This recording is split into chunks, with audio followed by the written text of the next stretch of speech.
Hi, I'm Tina Engberg, State Leader of Decoding Dyslexia Georgia. And one of the things that we're going to be doing going into our Advocacy Day at the Capitol is talk about some of the things that you can do to improve your advocacy on the state legislature level. These things can be done at other levels, for example, your school board meeting or your parental advisory council at your elementary or middle school. But I'm going to start with tell your story. To tell your story, this is not a complaint letter. Telling your story talks about when your child was identified with dyslexia. Did the school do it? Did you do it privately? What were the things that you were told by your evaluator could help your student?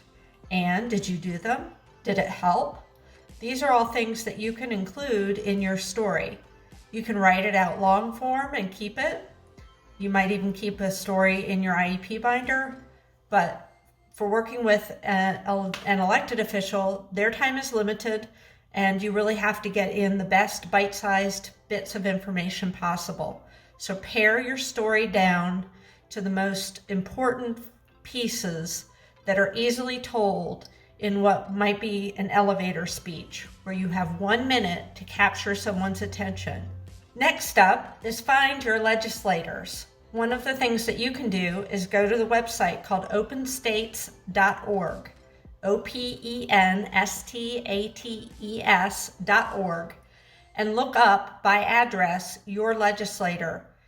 When you look it up, they have listed an upper house and a lower house, which for us, the upper house is the Senate and the lower house is the House of Representatives.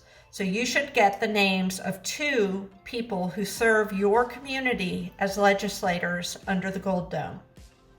An additional part of your communication, you can add in information like, for example, the Emily Hanford documentary, Hard Words, as an addendum, pointing them to that piece of information. You could also include Kelly Sandman Hurley's TED Talk about what is dyslexia.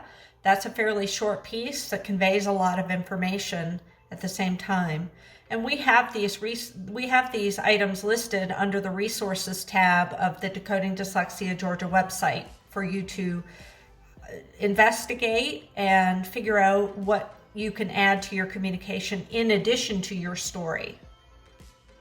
When you communicate with your legislators, you're going to want to include in your email or phone call a number to call back, as well as your mailing address, because those are 2 things that tie your communication to your legislator. And because you are their constituent, they are more likely to listen to you.